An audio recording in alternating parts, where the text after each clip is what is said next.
할렐루야. 우리 옆에 사람 인사합니다. 반갑습니다. 반갑습니다 하고 인사하겠습니다. 우리 중고 청년들이 연초에 그 돼지저금통을 하나씩을 나눠줬어요. 근데 그 돼지저금통을 나눠줬는데 그걸 1년 동안 모아서 추수감사절 때다 하나님께 드렸습니다.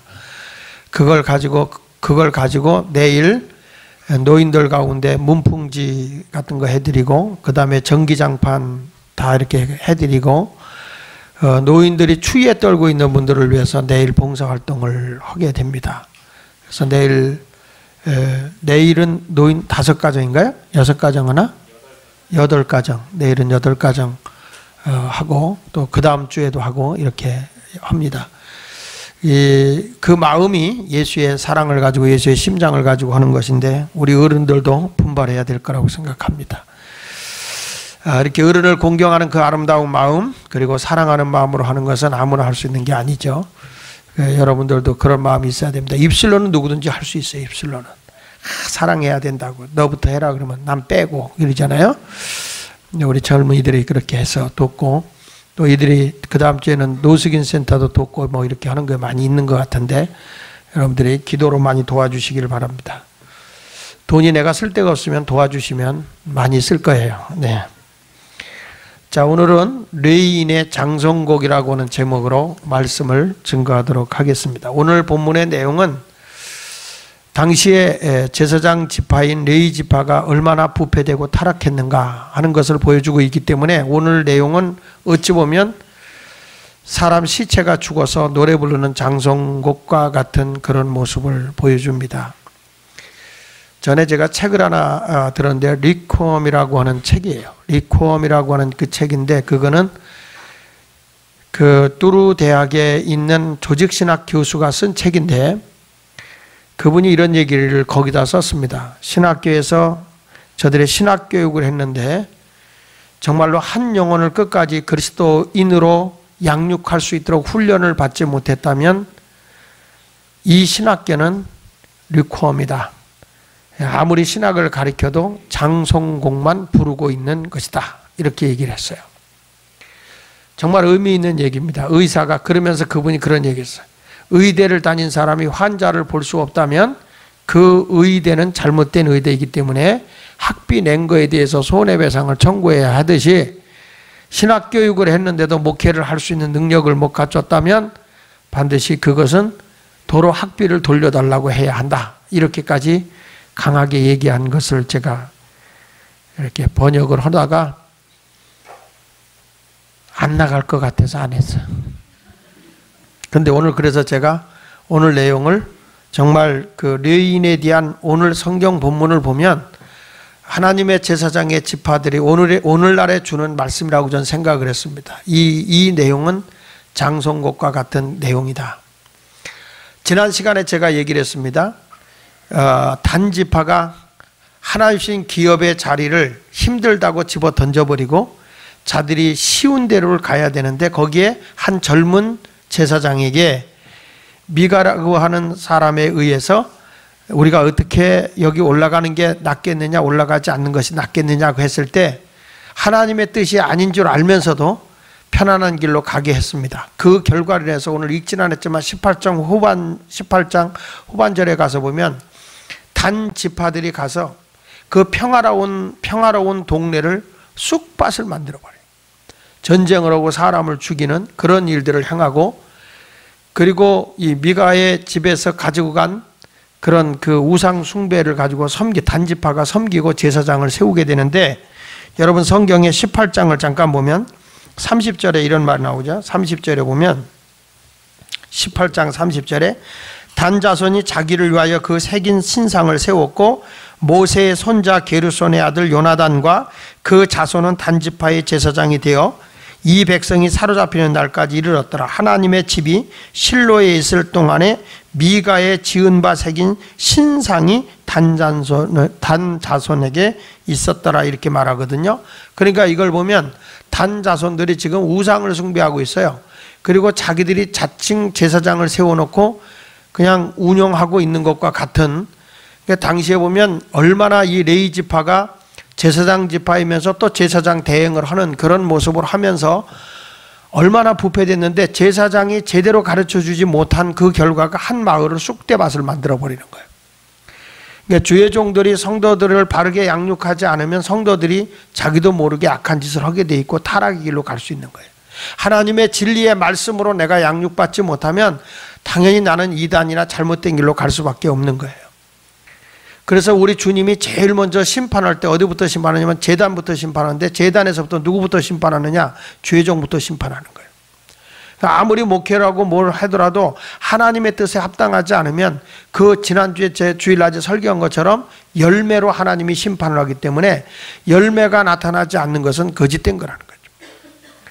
그래서 오늘 본문에 있는 내용을 좀 가지고 얘기하려고 하는데 사사기 17장 18장에 있는 내용을 보면 레위의 소년 이야기로부터 시작해서 뭐냐면 사사시대의 종교적인 혼란, 뭐 이게 왕이 없었다. 하나님이 이 당시에 신정정치에서 하나님이 통치하는 시대인데 하나님을 왕으로 인정하지 않으니까 종교적인 영적인 혼란 시대가 온 거예요. 그러니까 뭐 아무나 제사장 세워놓고 말이죠. 그리고 나서 막 사람의 임의적으로 모든 것을 판단하고 가는 그런 사람들이 됐습니다. 오늘 19장에서는 뭐가 나오냐면 제사장들이 바르게 성도들을 안내하지 않다 보니까 19장부터 21장까지는 이스라엘 나라가 도덕적으로 부패해버렸다는 거예요. 여러분, 교회 하나님의 진리의 말씀으로 거듭나지 않으면 적당하게 타협하고 가게 되면 교회가 타락했다고 하는 것은 영적인 것이 타락한 것이고 영적인 것이 타락하면 사회가 부패되는 거예요. 교회가 세상의 빛과 등대로서의 길을 들어서지 않으면 분명한 것은 세상은 부패되어 간다는 거예요. 그래서 오늘 사사기 부록에 해당되는 두 이야기에 대한 얘기인데 여기서 모세의 손자 요나단이 미가의 신상을 훔쳐서 단 지파를 따라 라이스에 가서 단을 쌓고 우상을 숭배하는 제사장 역할을 감당한다는 내용이 여기 나와요. 그러니까 지금 제사장이라는 자가 하나의 직장을 얻어서 거기서 우상을 섬기고 있는 그런 모습이죠. 전혀 하나님 말씀과 상관없는 타락된 모습이에요. 자기 먹고 살기 위해서. 근데 오늘 내용은 한 또 그 레위 지파가 레위인 한 소년이 제사장 지파거든요. 근데 이 사람이 뭘 얻었냐면은 여기서 첩을 얻은 얘기가 나와요. 첩을 얻은 얘기. 그러니까 여러분, 이 제사장이 돈에 의해서 자기가 직업의식을 가지고 살아가고 있는 사람이 하나가 제사장이었다면 또 제사장은 얼마나 가정을 부패되고 더럽혔는지 정결한 삶을 다 무너뜨리는 거예요. 그게 첩을 얻은 얘기예요. 그래서 이 18장 제가 뒤에 읽지 않았지만은요, 뒤에 가서 보면 어떤 일이 뭐냐, 끔찍하게 이 첩이라는 첩이 나중에 기브아에 가서 기브아에서 거기 있는 사람에게 욕을 당해요. 빼다 욕을 당했는데 집단적인 그런 겁탈을 당해서 이 여자가 죽어요. 죽었는데 이 레이라고 하는 이 한 젊은 레이 지파의 한 사람이 그 사람을 토막을 다 내가지고요, 12 토막을 내가지고 이스라엘에 뿌려버려요, 이 아이를. 레이 지파가. 그러니까 여러분, 여기 보면 이 성경에 보면요, 성경에서 우리가 가르쳐 주는 게 뭐냐면, 어느 때는 제가 그래요. 성경을 읽다 보면은 덮고 싶은 내용이 많아요. 끔찍한 얘기들이 하도 많아요.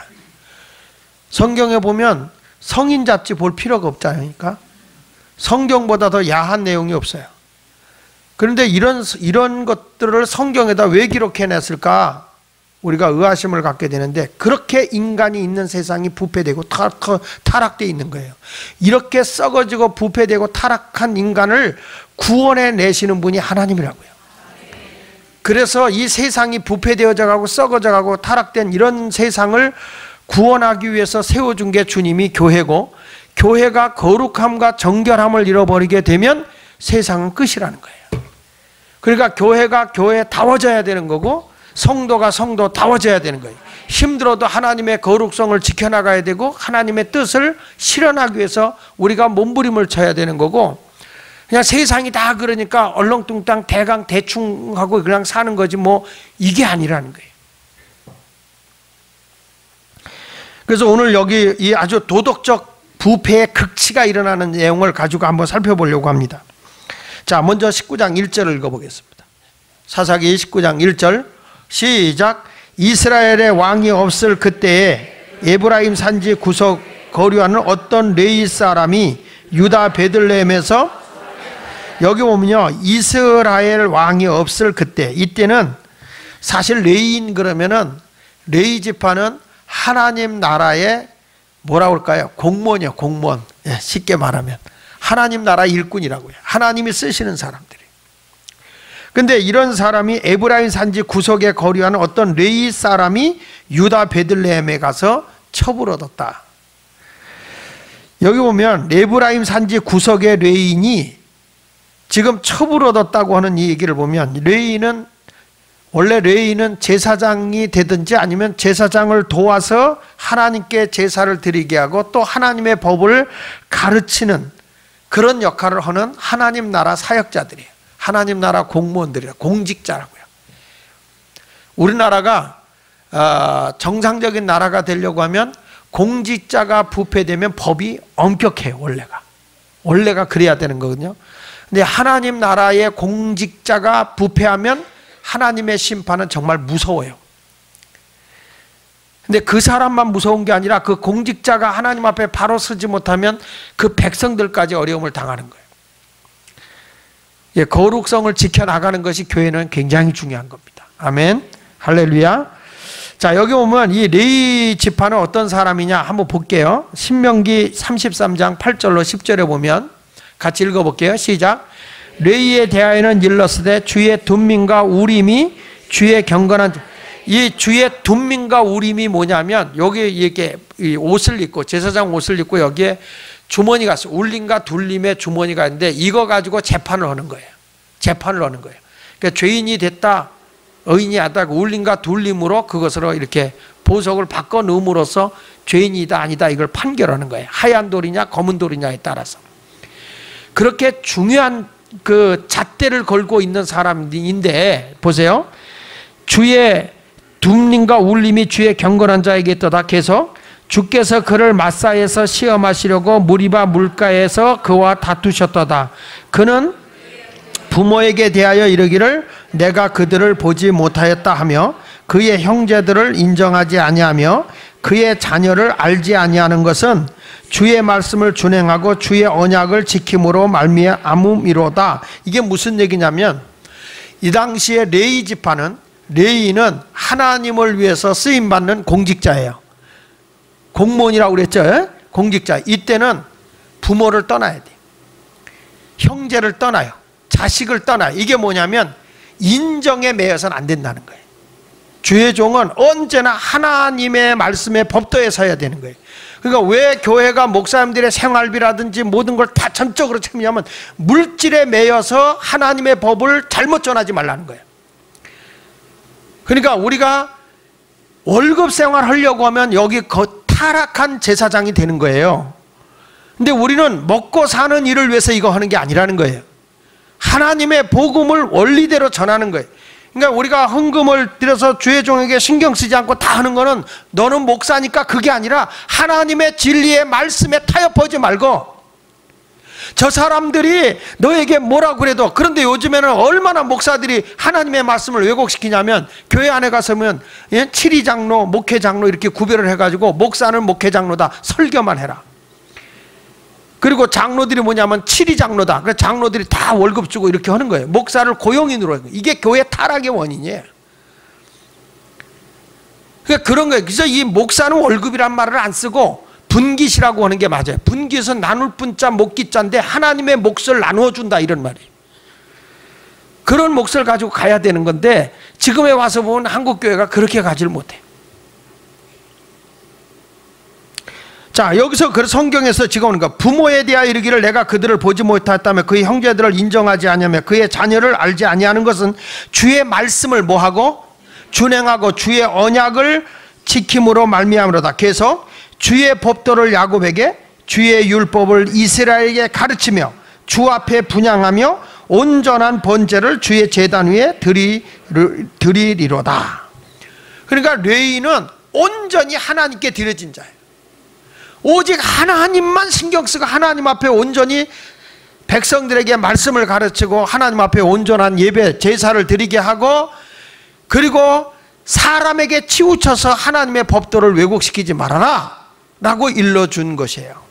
근데 지금 레위 지파가 얼마나 부패됐으면 자기 월급 받아 먹겠다고 거짓으로 올라가서 평화로운 마을을 전쟁터로 만들어버리고, 그리고 한 가정이 지켜지지 않으면 여러분 사회가 망가지는 겁니다.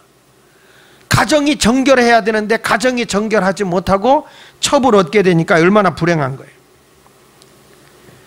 여러분 성경에 보면 위대한 사람 하면 요셉이에요. 그가 정말 호련단신해가지고 고생하는데 주인의 그 안사람이 얼마나, 보디발의 그 아내가 얼마나 잘해줬겠어요. 요셉의 마음이 들어서. 요셉을 자기를 그렇게 요셉을 보는 순간에 아주 환장하는 거예요, 이 여자가. 그러니까 요셉 앞에서 여러분 얼마나 치장을 했을 것이며, 요셉에게 얼마나 잘해줬겠어. 따끈따끈한 밥에다 줬을 거고, 떡대에다 줬을 거고, 하여튼 다 해다 먹였을 거예요. 누가 알아? 뱀까지 잡아다 먹였는지 누가 알아? 요셉에게 엄청 잘해줬지만 요셉이 그때 딱 끊어버리는 거예요. 뭐냐? 내가 어찌 하나님께 득죄하겠느냐? 내가 어찌 하나님께 죄를 범하겠느냐? 하나님의 법도를 따르겠다, 이렇게 가는 거예요. 내가 이거 안 하면은 저 집에서 쫓겨나니까. 그게 아니라는 거예요. 하나님의 거룩한 사람의 길을 걸어가는 사람들은 이게 하나님의 진리가 아니고 하나님의 온전한 길이 아니라는 건 단호하게 끊을 거 끊어버리자, 이 말이야. 그 하나님이 기뻐요. 그러니까 요셉을 하나님이 크게 쓴 거예요. 죄 종의 길을 걸어간다는 사람들이 거룩을 잃어버리잖아요. 그 당시 하나님이 못 봤다고 합시다. 아니, 사람에게 안 걸렸다고 합시다. 하나님은 다 알고 있어요. 그런 인생의 길을 하나님이 인도하겠습니까? 절대 그렇지 않은 거예요. 여러분 알다시피 다윗이라는 사람이 얼마나 피눈물을 흘리냐고. 보디발의 아내를 취하기 위해서, 보디발의 아내가 아니라 우리아의 아내 밧세바를 취하기 위해서 우리아를 전쟁터에 내보내서 죽이고 밧세바를 뺏어버리는 그런 끔찍한 죄를 범하고 나서 얼마나 많이 울었어요. 얼마나 많이 울었어요. 오늘 아까 정결한 마음 주옵소서, 그 내용이 다윗이 통곡하며 울면서 외쳤던 시편에 있는 시편 3, 4편에 있는 내용이거든요. 너무너무 울어서 눈이 다 짓물르고 뼈가 세워졌다고 하는 거예요. 일평생 다윗은요, 그런 죄를 범한 것 하나 때문에 자기 아들, 딸들끼리 무슨 일이 일어나요? 성폭행이 일어나고, 그리고 형제들끼리 칼부름이 일어나고, 아들이 아버지 죽인다고 쫓아다니고, 이런 비극적인 가정이 다윗의 가정입니다, 여러분. 성경에 나서 다윗은 하나님 중심의 사람인지 모르지만 다윗이 하나님 앞에 악을 심고 타락의 삶을 살아간 것 때문에 끔찍한 일들이 벌어지는 거예요. 그래서 스스로 내가 정결함을 지켜야 되는 거고, 거룩의 길을 걸어가기 위해서 노력해야지, 뭐 동교도타 이런 식으로 가서는 안 된다는 거예요. 예수마을교회가 하나님이 보시기에 합당한 거룩을 지키지 않으면 성령님이 떠나는 거예요. 여호수아가 아무리 이스라엘 백성을 이끌고 가려고 해도 당연히 아이성을 정복해야 되는데 패배하지 않습니까? 이기질 못하는 거예요. 왜? 거기서 아간이라는 자가 하나님의 거룩한 물질을 도둑질한 것 때문에, 하나님의 거룩함을 잃어버린 것 때문에, 우리 하나님이 보시기에 합당치 않은 생활을 했기 때문에 하나님이 그를 제거하는 거예요. 하나님은 우리 교회를 건축하는 과정에서도 정말 놀랍게 교회의 것을 도둑질하던 사람이 걸리고 말이죠. 부정되고 더러운 것들이 다 하나하나 드러나는 거예요. 교회가 거룩성을 상실해버리면 결코 하나님의 거룩함을 나타낼 수가 없는 거야. 철야기도 아무리 많이 해도 여러분이 거룩함을 지키려고 할 때 성령이 강하게 역사하는 거예요. 우리 교회가, 예수마을교회가 성화운동을 막 시작하려고 할 때 성령이 강하게 임하면서 막 입신하고 얼마나 강력한 역사가 일어났어요. 이게 성화훈련하려고 할 땐 처음엔 호기심이 생겨서 막 하려고 하다 막상 부딪혀보니까 힘들거든. 그러니까 심히 어렵더라도 안 하려고 하니까 거룩의 영이 임하지 않는 거란 말이에요. 힘들어도 성화훈련을 해야 되는 거야. 거룩성을 잃어버리면 안 돼, 교회는요. 교회는 모든 사람 외에는 보편성도 있지만은 거룩성을 잃어버리면 하나님이 역사하지 않는 거예요. 내 안에 하나님의 영이 거하지 않는다고요. 거룩성을 잃어버리면. 여러분, 가정도 거룩해야 됩니다. 근데 이 레인이 첩까지 얻어버렸으니 얼마나 기가 막혀요. 이 당시에 첩이라고 하는 것은 필레겟이라는 그런 말인데, 이것은 어떤 그 숨겨둔 정부나 연인을 얘기하는 게 아니라, 이 당시에는 그 첩을 둔다고 할 때 여기서 그 필라겟이라고 하는 그 언어의 뜻은 뭐냐면 서열이 낮은 정식 아내. 그러니까 첩을 여럿을 뒀어요. 그래서 첫째 아내를 뭐라고 얘기했냐면 이사라고 그래. 이사. 어? 이사. 한번 해봐. 이샤. 이샤. 그게 뭐냐면 첫째 부인이 이샤야. 그 다음에 둘째 아내를 뭐라고 하냐면 따라서 차라. 발로 차라. 그런 말이야. 차라. 그러니까 첫 부인은 뭐라고? 이샹. 그러지 말고 이샤. 이샤고, 그 다음에 둘째 아내는 뭐라고? 차라. 쳐버려라. 그런 말이 아니고 차라. 그 다음에 이 첩을 얘기할 때는 셋째 아내, 조금 떨어지는 아내라고 얘기할 때는 그때 필라겟이라고 얘기를 해요. 그러니까 여기서 말하는 여인은 첩이라고 그래서 이렇게 숨겨놓은 아내를 얘기하는 게 아니라 그 당시에 여러 아내들 가운데 제일 떨어지는 아내였다, 이렇게 보면 돼요. 그래서 여기 사사기 19장 3절로 5절에 보면 이렇게 나와요. 보세요. 그 남편이, 그렇게 나오죠. 남편으로 나오죠. 남편 나오냐? 파란 글씨로 해놨는데도 몰라? 그 남편이 그 여자에게 다정하게 말하고 그를 데려오려 하여 하인 한 사람과 나귀 2마리를 데리고 그에게로 가매 여자가 그를 인도하여 아버지의 집에 들어가니 그 여자의 아버지가 그를 보고 기뻐하니라. 그의 뭐라고 그랬어요? 장인. 그렇죠.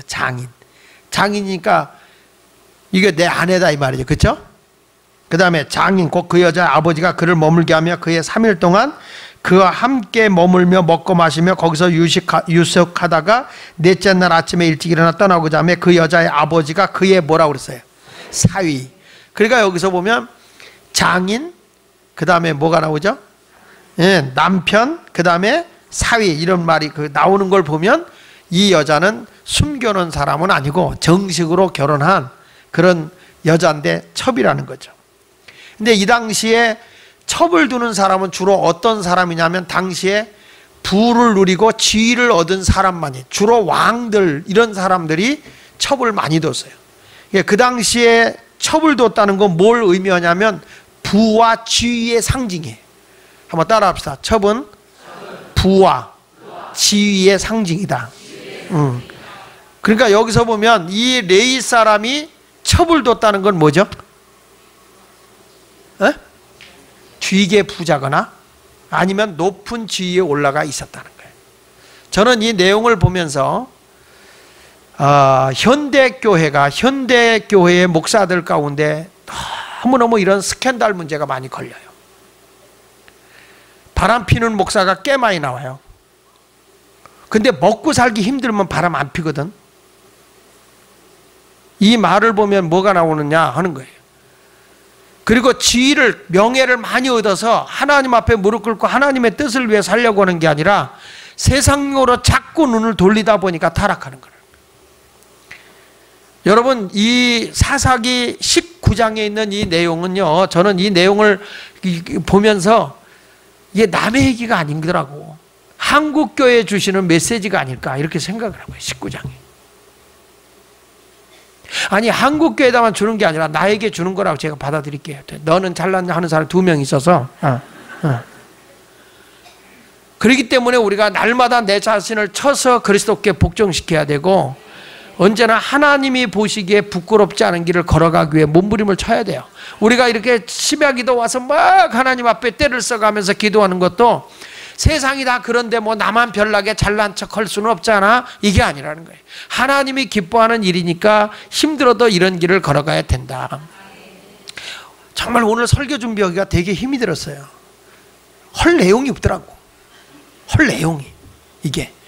그래도 이거는 우리에게 주는 메시지니까, 하나님이 이 내용에 왜 이걸 줬느냐, 그건 레위인들이 잘못됐을 때 얼마나 세상이 부패되고 썩어져 가는가, 이런 것들을 보여주고 있는 거니까요.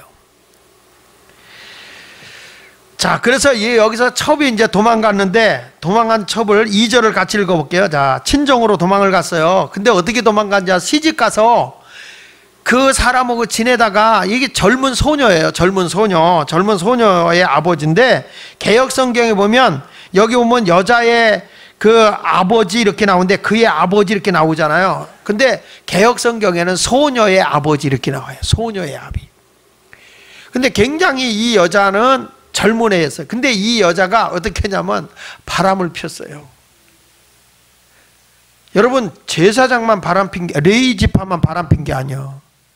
그 여인도라는 말 안 쓰죠. 바람피면 뭐라고 그래요? 그 연내다 앞에 뭐가 붙어? 뭐 같은? 네. 나는 그런 말을 못하겠어요. 여러분이 잘 아니까. 네. 근데 이 여자가 보세요. 그 첩이 뭐하고? 행음하고 음행을 한 거예요. 음행. 행음하고 남편을 떠나 유다 베들레헴 그의 아버지 집에 들어가서 거기서 넉 달 동안을 지내고 있었다는 거예요. 그러니까 이 여인은 지금 한 거 보면 정말 웃기는 집안이 된 거예요. 레위는 첩을 얻어서는 안 되는데 첩을 얻었지. 첩을 얻은 여인은 또 아주 노는 꼴 좀 보세요. 옆에 있는 웬 젊은 놈하고 놀았지. 그리고 이제 친정으로 도망간 거 아닙니까? 걸렸으니까. 그러니까 또 이 레위는 쫓아가요. 보세요. 자, 3절 보세요. 3절 시작. 그의 남편이 그 여자에게 다정하게 말하고 그를 데려오고자 하여 하인 한 사람과 나귀 2마리를 데리고 그에게로 갔다는 거예요. 뭐 하러 갔어요 지금? 그 여자를 데리러 갔어요. 근데 여러분, 이런 행음을 저지른 여인은요, 제사장은 절대로 그런 여자를 데려오면 안 돼요. 버리는 거예요. 이게 성경이에요. 레위기를 한번 읽어보겠습니다. 레위기 21장 9절에 보면요, 레위기 21장 9절, 자 시작. 어떤 제사장의 딸이든지 행음하여 자신을 속되게 하면 그의 아버지를 속되게 함이니 그를 아주 태워 죽여버렸어. 제사장의 자식이 이런 음란한 짓을 하면 아주 그 당시에는 태워서 죽여버려요. 그러니까 여러분, 이 레위 지파는 이런 거거든요. 그러니까 우리 예수 믿는 사람들이 얼마나 정결하게 살아야 되고 주의 종의 가정이 얼마나 정결해야 되는지를 우리에게 일러주고 있는 말씀입니다. 그러니까 이 목회자의 가정의 자손들이 참 힘든 거야. 그래서 뭘 하려고 그러면 꼭 뭐라고 그래. 어? 목사 자식이 왜 그러냐? 아니잖아요. 목사 자식이 되려고 된 게 아니야. 태어나 보니까 아버지가 목사가 돼 있던 거지. 그런데 그래도 이 아이들을 어떻게 길러야 되느냐? 거룩하게 길러야 돼요. 그러니까 여러분, 우리도 이제 레위 지파와 같이 하나님의 신앙 안에서 우리 자녀들을 거룩하게 키워야 되는 거예요. 내 멋대로 키우는 게 아니고요. 아멘. 제 처남도 목사가 될 사람이었거든요. 근데 누구랑 교제를 했어요. 근데 어느 날 제가 부흥회를 딱 갔는데, 부흥회를 갔더니 이 여자가 누구하고 살았던 사람이에요. 근데 처녀같이 얘기한 거예요. 내가 알아서 끊어버렸잖아요.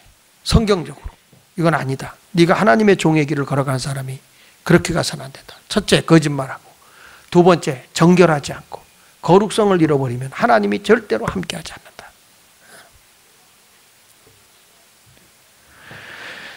여러분, 우리가 하나님의 거룩한 사람, 주의 종도 그렇지만 우리 성도들도 도덕성과 거룩성을 잃어버려서는 안 돼요. 하나님 믿는 사람이 참 중요한 겁니다. 여러분, 오늘 철야기도 와서 이런 얘기 들으니까 좀 부담스럽지? 할렐루야, 놀렐루야, 날렐루야 믿습니까? 이거 하면 좋겠지? 근데 오늘 말씀은 굉장히 우리가 무거운 말씀인 것 같지만 중요한 말씀인 거예요. 너무너무 중요한 말씀인 거예요, 이게. 왜 하나님이 우리 교회를 지어가면서 이런 말씀을 줄까 하는 생각을 해보니까 오늘 우리부터 정결한 마음을 가져야 된다. 하나님 앞에 회개하고. 아멘. 그러니까 벌써 여인은 행음을 하고 도망을 갔고, 레위는 그 여자를 찾아서는 안 되고 버려야 돼요. 거룩성을 지키기 위해서. 그런데 또 찾아갔죠. 거기다가 장인은 환영을 하잖아요. 자, 보세요. 레위는 뭐라는가 보세요. 3절 하반절을 같이 읽어보겠습니다. 시작. 여자가 그를 인도하여 아버지의 집에 들어가니 그 여자의 아버지가 그를 보고 뭐 했다고? 참 찾아갔는데 그냥 찾아간 것도 아니에요. 여기 보니까 3절 상반절에 보면 그의 남편이 그 여자에게 다정하게 말하고 그를 데려오게 하여 하인 한 사람과 나귀 2마리를 데리고 그에게 갔다 온 거 보니까 아주 그냥 참 아주 그냥 귀한 걸 가지고 갔더니 아마 이 레인이 괜찮은가 봐. 그러니까 그 장인이 기뻐하지. 이 레인이 거지 사칭과 채우고 갔으면 기뻐했겠어요? 내 딸 데리고 와서 고생만 뼈 빠지게 시키려면 뭐하러 왔어 이랬을 텐데 이게 아닌 거야. 기뻐하는 거예요.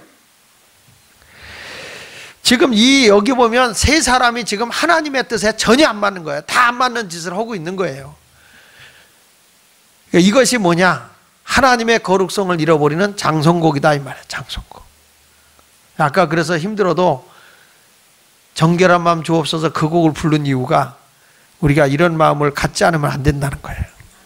아멘.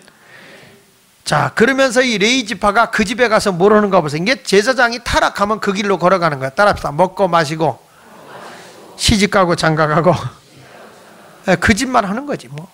자, 보실까요? 4절 시작. 그의 장인 곧 그 여자의 아버지가 그를 머물게 하며 그가 3일 동안 그와 함께 머물며 먹고 마시며 거기서 유숙하다가 지금 그 첩을 데리러 가서 지금 뭐 하고 있어요? 네? 장인하고 먹고 마시고 잠만 자고 있어요. 원래 고대 근동아시아에는 손님이 오잖아요. 오면은 첫째 날은 환영의 인사를 하는 날이고 둘째 날은 잔치하는 날이고 셋째 날은 손님 방문의 목적을 이야기하는 날이고 그리고 넷째 날은 그 무슨 문제를 가지고 왔는지 그 의견을 얘기해서 합의하고 다섯째 날은 합의하고 환송을 해주는 날이에요. 근데 이 사람은 그냥 뭐 아무것도 없어. 그냥 그 여자만 데리러 와서는 그냥 먹는 거 데리고만 가면 되는데. 여기 보실까요? 5절부터 8절까지 볼게요. 자, 시작. 그의 넷째 날 아침 일찍 일어나 떠나고자 하며 그 여자의 아버지가 그의 사위에게 이르되 떡을 조금 먹고 그대의 기력을 돋운 후에 그대의 길을 가라 하니라. 두 사람이 앉아서 함께 먹고 마시며 그 여자의 아버지가 그 사람에게 이르노니 이 밤을 여기서 유숙하여 그대의 마음을 즐겁게 하라 하니 그 사람이 일어나서 가고자 하되 그의 장인이 간청으로 거기서 다시 유숙하더니 나흘 내내 먹고 자고 먹고 자고 하는 거예요. 그리고 즐기는 거예요. 그 다섯째 날이 됐어요. 다섯째 날 아침에 일찍 일어나 떠나고자 하며 다 같이 그 여자의 아버지가 이르되 청하노니 그대의 기력을 돋우고 해가 기울도록 머물라 하므로 두 사람이 또 함께 먹고 앉았네. 엄청나게 화장실을 부흥시키고 있어요. 자, 여러분 말세의 증거가 뭐죠? 말세의 증거는 먹고 마시고 시집가고 장가가는 거야. 지금 장인과 레인이 한 일은 뭐예요? 만나서 뭐 하고 있는 거예요? 먹고 마시고 뭘 하고 있어요? 즐기고 있죠? 누구하고? 뭘 사유하고 즐겨 첩하고 즐기고 있지. 이상한 말하고 앉았어. 그 밤에 잠자는데 장인하고 뭘 즐겨? 그러니까 말세의 증거가 라면 다 그런 짓만 하는 거예요. 자, 마태복음 24장 38절 39절에 보세요. 자, 시작. 홍수전에 노아가 방주에 들어가는 날까지 사람들이 뭐 하고 있어요? 먹고 마시고 장가들고 시집가고 있으면서 홍수가 나서 그들을 다 멸하기까지 깨닫지 못하였으니 인자의 임함도, 그러니까 주님이 오실 그럴 때도 결국에 뭘 하는 거예요? 먹고 마시고 시집가고 장가가는 것만 열심히 하는 거예요. 그러니까 지금 세상의 노래도 취하고 또 취하고 마시고 또 마시고 이 밤이 다 새도록 뭐죠? 찬송가에 춤을 춥시다. 마시고 또 마시고 취하고 또 취하고 이 밤이 다 새도록 춤을 춥시다. 이게 아주 다 즐기는 거죠. 지금도 얼마나 세상에 나가면 이런 향락적인 곳에 매여 있어요. 그러나 여러분들은 하나님 앞에 나와서 비록 심야기도 와서 졸고 났을지라도 그래도 조는 게 낫지. 주여 아버지, 주여 아버지 하면서 머리를 떨어가면서도 주여 이건 아닌데 아버지. 그러다 보면 하나님이 또 영안도 열어줄 줄 믿습니다. 그러니까 어리석은 거예요. 내가 먹고 마시고 즐기는 데만 빠져 있으면 어리석은 거예요. 우리는 항상 하나님과의 밀접한 관계를 가져야 되잖아요. 누가복음 12장 18절로 20절에도 보니까 부자가 더 이상 곳간에 쌓을 것이 없도록 모든 걸 모아놓고 결론이 뭐냐? 부자 되거나 나서 뭘 했는가? 같이 읽어볼게요. 또 이르되 내가 이렇게 하리라. 내 곳간을 헐고 더 크게 짓고 내 모든 곡식과 물건을 거기 쌓아두리라. 또 내가 내 영혼에게 이르되 영혼아 여러 해 쓸 물건을 많이 쌓아두었으니 뭐 하자고? 평안히 쉬고 먹고 마시고 즐거워하자 하리라 하되 하나님은 이르시되 어리석은 자여 오늘 밤에 내 영혼을 도로 찾으리니 그러면 내 준비한 것이 누구의 것이? 그러니까 여러분 부자가 됐을 때는 부자가 돼서 먹고 마시고 즐기는 게 아니라 부자가 됐을 때는 우리 샬롬 젊은이들처럼 가난한 사람을 돌보고 찾아보고 하는 거는 하나님이 더 오래 살게 하는 거지만은 돈만 움켜쥐고 안 놓으면 죽여요 하나님이. 그래야 이 돈이 흩어져서 모든 사람이 골고루 쓰기 때문에. 그러니까 돈을 버세요. 벌지 말라는 게 아니야. 부자 되세요. 그러나 뭘 위해서? 하나님께 영광이 되고 이웃의 유익이 되도록 물질을 나누기 위해서 부자 되라는 거야. 근데 부자가 됐다. 그러면 뭐가 부자냐? 그랬을 때 성경에는 내가 먹을 게 있고 입을 게 있으면 족한 거다. 그 나머지는 뭐냐? 부자다 이거예요. 이 사람들은 지금 그러니까 많이 가져도 족함이 없는 거예요. 사람이 많이 가져도 적을 때는 요만큼만 있으면 좋겠다 그래서 더 갖고 더 가지면 행복할 것 같은데 그렇지 않아요. 근데 결국에 더 이상 많이 쌓아놓고 결론이 뭐예요? 결론이 뭐예요? 여기 성경에 보니까 평안히 쉬고, 그렇죠? 그러니까 사람들이 돈 많으면 뭐 하러 돌아다녀요? 눈 떠봐. 예? 돈 많으면 뭐 하러 돌아다녀요? 쉴 자리 찾아다니잖아요. 휴양 가고 어디 가서 쉬고 뭐 돈 쓰는 데 가서 쉬지 않습니까? 뭐 요트도 하고 막 그러잖아요. 돈 많으면. 그러니까 평안히 쉬고 그 다음에 뭐예요? 거기 가서 뭐예요? 비싼 거 먹고 마시고 즐기다가 춤추고 즐기다가 어떤 여자 붙잡고 즐기다가 그러다가 어떻게 하는 거예요? 그러니까 하나님이 너는 돈을 줘봐야 인생 패배자라는 거예요. 그런 인생은 다 하나님이 일찍이 죽는 거예요. 그러니까 사람이 살만하면 죽는 이유가 그래서 그래. 하나님이 물질은 흩어져서 골고루 쓰라는 거죠. 그래서 돈 가진 사람이 위험한 거예요. 한번 물어보세요. 너 위험하니? 이렇게 물어보세요. 어? 위험한 거예요. 이게 잘 쓸 줄 알아야지 못 쓰고 꼬부쳐 놓으면 이게 심각한 거예요. 잘 써야 돼.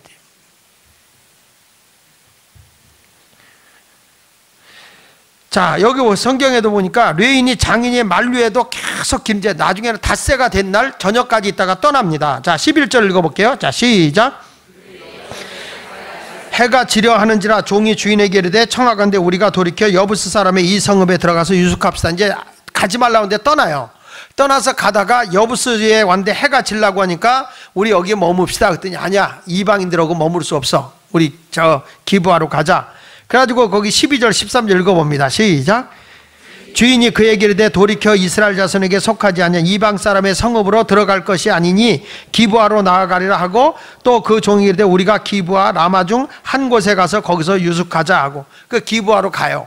근데 거기가 이스라엘 사람들이 살고 있는 지역인데 여러분 알다시피 얼마나 여기가 부패되고 타락해서 제사장이 이 정도로 타락했는데 레이지파가, 그러면 거기 사는 백성들이 얼마나 도덕적으로 타락됐겠어요. 그러니까 사람이 와도 손님이 와도 나그네가 지나가도 절대 대접을 안 해요. 자, 보세요. 15절 읽어볼게요. 자, 시작. 기브아에 가서 유숙하려고 그리로 돌아 들어가서 성읍 넓은 거리에 앉아 있으나 그를 집으로 영접하여 유숙하게 하는 자가 없었더라. 뭐 하는 자가 없었다고? 영접하여 유숙하게 하는 자가 없었더라. 아무도 영접해 주지 않는 거예요. 자, 여기 보면 기브아 사람들이 얼마나 도덕적으로 부패되어 있어요. 나그네가 왔는데 자기 집에 영접할 사람이 없어요. 아무도 받아주지 않아요. 그러니까 여러분 그런 겁니다. 종교가 부패되고 타락하면요, 백성들이 타락하게 돼 있어요. 사랑이 없는 거예요. 사랑. 근데 여러분, 말세에 사랑이 식어진 것이 여기 아닙니까? 그런데 성경에 욥이라는 사람이 한 고백을 한번 볼래요? 욥이라는 사람은 욥기서 31장 32절에 보면 욥은 이런 고백을 해요. 자, 시작. 실상은 나그네가 거리에서 자지 아니하도록 나는 행인에게 내 문을 열어 주었노라. 나그네라도 절대 길거리에 자지 않도록 자기는 자기 집에 모셨다는 거예요. 이 욥이야, 욥. 아브라함도 자기 집 앞에 천사 셋이 지나갔잖아요, 나그네가. 그 사람 셋이 지나갔는데 자기 집에 모시고, 내가 하나님께 은혜를 입은 자로 알거든 그냥 지나가지 마시고 우리 집에 오셔서 식사도 하시고 마음도 기쁘게 하신 다음에 가세요, 이러잖아요. 그래서 그를 극진히 대접해서 얻은 게 이삭 아닙니까? 사람이 나그네를 대접하는 게 성경에 말한 거예요. 지극히 작은 자 하나에게 한 것이 누구에게 한 거라고? 예수님께 한 거라고 그랬잖아요. 여러분, 우리가 지나가는 사람, 헐벗 보는 사람 하더라도 그냥 나그네 하나 대접한다, 그런 마음을 가지고 와요. 요즘엔 교회까지 와서 사기치는 사람이 많다고 그래. 지난 월요일 날은 또 재밌는 일이 있었다고 그러대. 우리 집사람 얘기를 하는데, 어떤 분이 와가지고 곤봉수 권사한테 내가 설교를 듣다 장하길 목사님 설교를 듣고 감동을 받아서 11조 4억을 갖고 왔다고 그러더래요. 근데 내 마음을 기쁘게 해줄지 않을지 모르니까 나한테 전복죽을 10그릇만 사보라고 그러더래. 그러면 내가 준다고. 현찰로 달라고 그래.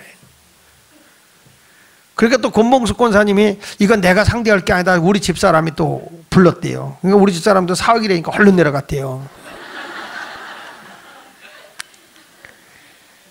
그러면 제대로 가르치려면 11조는 본교에다 갖다 내세요, 그래야지. 11조는 내가 소속한 교회에다 갖다 내라고 그래야지. 왜 여기서 받으려고 그래. 4억이라는 거예요. 근데 우리 사람 얘기를 딱 듣다 보니까 이상하더래. 전복죽을 10그릇 값을 달라고 그러더래. 그래서 그렇게 배고프면 내가 사줄 테니까 나하고 가자고. 아니라고, 돈으로 달라고. 곤봉수 권사님 25,000원 뜯겼디야. 25,000원을 줬는데 이거 갖고 무슨 전복죽을 10그릇을 먹냐고 그러더라는 거예요. 강남에서 이게 얼마인지 아느냐고. 이제는요, 하다 사기칠 게 없으니까 11조 갖고 와서 사기친다니까.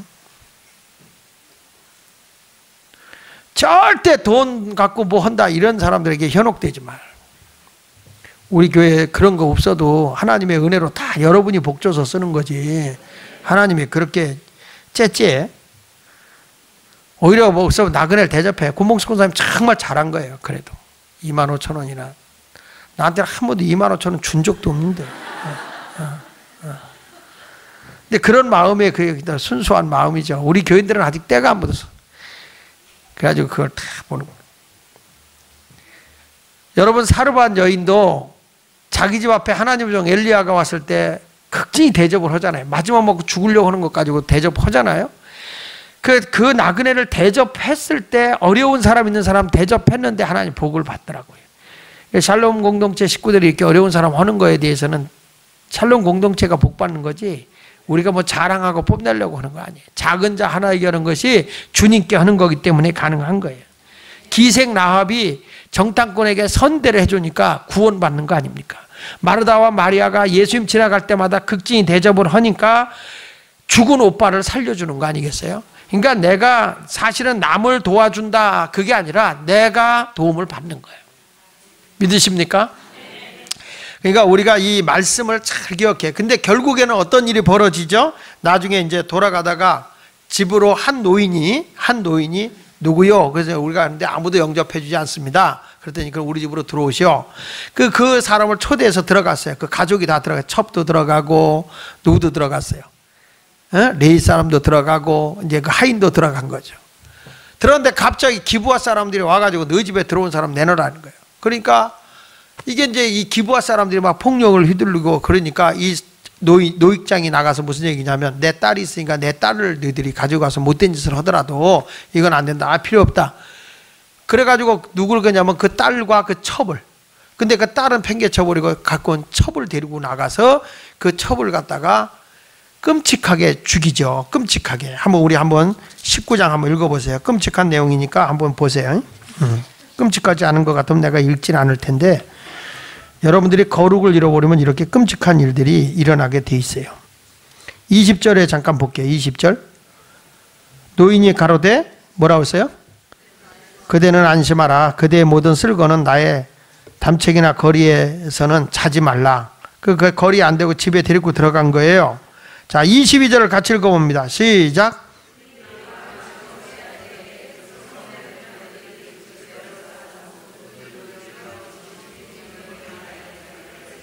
내 집에 들어온 사람을 끌어내라. 우리가 그를 상관하리라. 집주인이 그 사람에게 나와서 이르되 아니라 내 형제들아 청하노니 악을 행하지 말라. 이 사람은 내 집에 들었으니 이런 망령된 일이 행치 마라.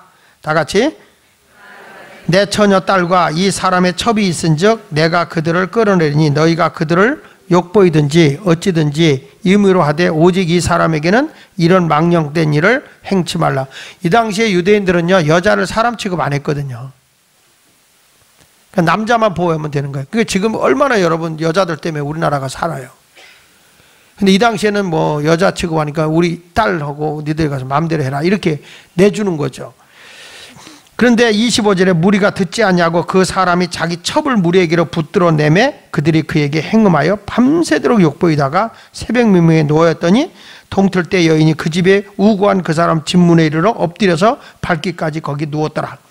그의 주인이 일찍 일어나 집문을 열고 떠나고자 하더니 그 여인이 집문에 엎드러지고 그 두 손이 문지방에 있는 것을 보고 그에게 이르되 일어나라 우리가 떠나고자 하니 아무 대답이 없는지라. 이에 그 시체를 나귀에 싣고 행하여 자기 곳으로 돌아가서 다 같이 29절 읽어보세요. 시작. 그 마디를 찍어 몇 덩어리로 나눠서. 여러분 이 레위 사람이 얼마나 잔인한 사람이에요. 죽은 자기 그 첩이지만 아내잖아요. 그렇죠? 아내를 갖다가 12또막을 낸 거예요.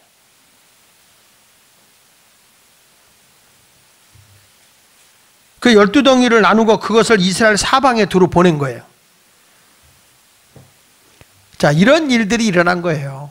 그래서 30절에 그것을 보는 자가 다 가로되 이스라엘 자손이 애굽 땅에서 나온 날부터 오늘까지 이런 일을 행하지도 아니하였고 보지도 못하였다 생각하고 상의한 후에 말하자. 도대체 이거 누가 이렇게 끔찍한 일을 했느냐? 이스라엘이 애굽에서 나온 이후부터 이런 끔찍한 일을 한 적이 없다. 어떻게 사람을 토막토막 잘라서 12덩어리로 나눠서 이렇게 할 수 있느냐? 여러분 한번 생각해 보세요. 장 목사가 죽은 사람을 12토막을 잘라서 동네에 뿌렸다. 그게 알려졌다. 그러면 장 목사가 여기서 목회할 수 있겠어? 남의 얘기니까 전혀 신경 안 쓰는 거야? 여러분 이렇게 잔인해. 이 당시에 레위 사람이 이만큼 끔찍하고 잔인해진 거예요. 이런 일로 인해서 나중에 이제 다음 주에는 제가 20장으로 넘어가서 일어난 일들을 얘기할 거예요. 그러니까 결론입니다. 저 좀 보세요. 거룩하게 살아야 할 주의 종은 물론이거니와 거룩하게 살아가야 할 거룩한 성도들이 거룩성을 잃어버리게 되면 자연히 도덕적인 부패가 오는 것이고 도덕적 부패가 오게 되면 사람이 자연히 잔인해지는 거예요. 그래서 우리는 다시 한번 말하지만 정결한 마음, 정직한 마음, 거룩성을 잃어버리지 않는 교회가 돼야 되고 성도들도 하나님의 거룩성을 지키기 위해서 잘못했을 땐 철저히 하나님 앞에 자신을 쳐서 그리스도께 복종시키고 자복하고 회개해야 되는 것이고 날마다 내가 하나님이 기뻐하지 않는 일이라면 날마다 내가 손을 끊어버리는 심정으로 눈을 빼버리는 심정으로 발을 끊어버리는 심정으로 내가 거룩한 길을 외롭더라도 그 길을 걸어가야 하는 것입니다. 사랑하는 여러분, 세상이 올바로 서기 위해서는 그 책임이 세상에 있는 거 아닙니다. 우리가 거룩해야 우리 가정도 우리 지역도 우리 동네도 우리 나라도 거룩함을 간직할 수가 있습니다. 위대한 정치인들이 거룩성을 가지고 한국의 강산에 들어가면 좋으련만 지금 우리나라에 동성연애가 합법적으로 통과되기 직전에 놓여 있습니다. 서울시장은 노골적으로 동성연애의 인권이라는 명목으로 동성연애를 승인하고 있습니다. 여러분 이건 인권이 아닙니다. 이건 인권의 문제가 아닙니다. 이건 도덕적 부패요 타락이고 있을 수 없는 하나님의 심판을 가져오는 것입니다. 멸망을 향해서 치닫고 있는 것입니다. 가정을 깨트리지 말고 나의 거룩성을 잃어버리지 말고 하나님이 기뻐하시는 아름다운 신앙의 길을 걸어가서 하나님이 원하시는 그 길을 걸어가는 오늘 심야기도 오신 여러분 모두가 되시기를 예수 이름으로 축원을 드립니다. 할렐루야.